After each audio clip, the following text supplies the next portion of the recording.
जय श्री राम। आज हम लोग बात करेंगे ऑप्शन ट्रेडिंग का सेटअप कैसे किया जा सकता है। ठीक है, इसके बारे में हम लोग आज बात करेंगे। ठीक है ना। देखो, ऑप्शन ट्रेडिंग सेटअप कैसे बनाए। ठीक है, ऑप्शन ट्रेडिंग में हम लोग सेटअप कैसे बनाए इसके बारे में हम लोग बात करेंगे। ठीक, देखिए पहला क्या है हम लोग का, पहले जाने की मार्केट स्ट्रक्चर क्या है। हम लोग पहले जाने के स्ट्रक्चर इसके बारे में क्या है। ठीक है, मार्केट के बारे में हम लोग बात करेंगे। ठीक है ना, कि इसको मैं स्ट्रक्चर, जैसे कि अब ट्रेंड हो गया, डाउन ट्रेंड हो गया, साइडवेज हो गया, इसके बारे में हम लोग बात करेंगे।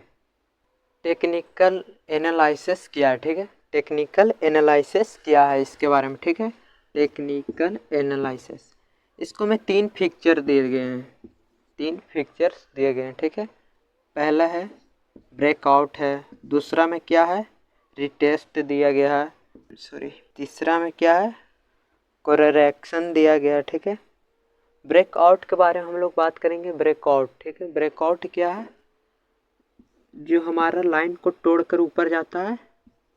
एक रेजिस्टेंस की होती है, एक सपोर्ट की लाइन होती है। ठीक है, तो सपोर्ट की लाइन जब ऊपर जाती है, रेजिस्टेंस से टकराता है, तब हमारी लाइन को तोड़कर ऊपर आगे की ओर बढ़ता है, तो उसी को हम लोग क्या कहते हैं, ब्रेकआउट कहते हैं। ठीक है, और रिटेस्ट, रिटेस्ट किसे कहते हैं इसके बारे में मैं बताता हूँ। ठीक है, रिटेस्ट जब हमारी लाइन को ब्रेकआउट के ऊपर से तोड़कर फिर नीचे रेजिस्टेंस पर आता है, तो उसी को हम लोग क्या कहते हैं, रिटेस्ट कहते हैं। ठीक है,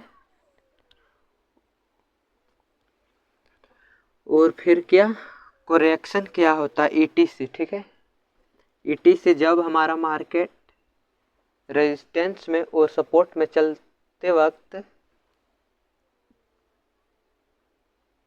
साइड रेस्ट जैसा बनाता है और फिर आगे की ओर ऊपर बढ़ता है, तो उसी को हम लोग क्या कहते हैं, कोरेक्शन कहते हैं। ठीक है, काफ़ी इसको आप लोगों ने भी समझे। पहले किसी एक इंडेक्सर को, ठीक है, हम लोग पहले किसी एक इंडेक्सर को उठाएंगे, फिर ठीक है, फिर बैक टेस्टिंग कीजिए करेंगे। ठीक है, लॉन्ग टर्म के लिए हम लोग कर सकते हैं। ठीक है, और इंट्राडे के लिए भी कर सकते हैं। ठीक है, लॉन्ग टर्म जैसे कि आप मंथली में कर सकते हैं और ईयर्स में भी कर सकते हैं। और फिर इंट्राडे हो गया कि आपको एक ही दिन का किया जा सकता है। ठीक है, एक दिन में एक लोड खरीदें और लोड को एक दिन ही में बेच सकते हैं। ठीक है, इसके लिए हम लोग इंट्राडे का इस्तेमाल करेंगे। ठीक है, दिन के लिए।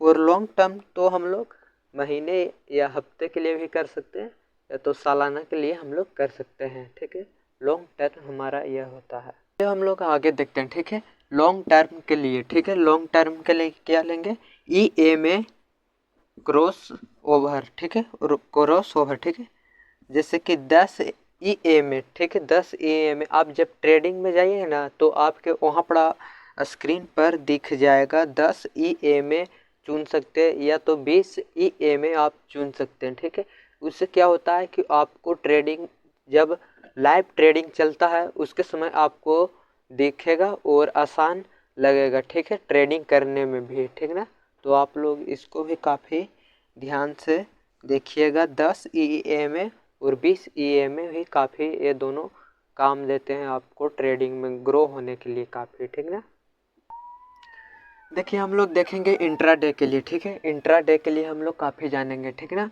इंट्राडे में बीबी मतलब आपकी बेबी नहीं हो सकती। ठीक है, आपके यहाँ पड़ा बेबी नहीं हो सकती। मैं इस बेबी के बारे में बात कर रहा हूँ कि बेबी यहाँ पड़ा, बेबी का फुल फॉर्म क्या होता है आपको पता है, बोलेंजर बैंड। ठीक है, बोलेंजर बैंड। और आपको 5 मिनट का सेटअप यहाँ पर सेट करना है। ठीक है, अब 5 मिनट का सेटअप यहाँ पर तैयार करिए। जब ट्रेडिंग में जाइएगा तो वहाँ पर 5 मिनट का आप सेटअप तैयार करिएगा और फिर बीबी का आप इस्तेमाल करिएगा, तो फिर आपको ट्रेडिंग में देखिएगा क्या आपको प्रॉफिट होता है या कि लॉस होता है इसके बारे में। ठीक है, आप लोग काफ़ी इतना समझ गए ट्रेडिंग के बारे में। ठीक है, ऑप्शन ट्रेडिंग में सेटअप कैसे बनाना है इसके बारे में। ठीक है, इजाज़त दीजिए कि मैं अगला वीडियो में आपके सामने फिर आए। जय हिंद।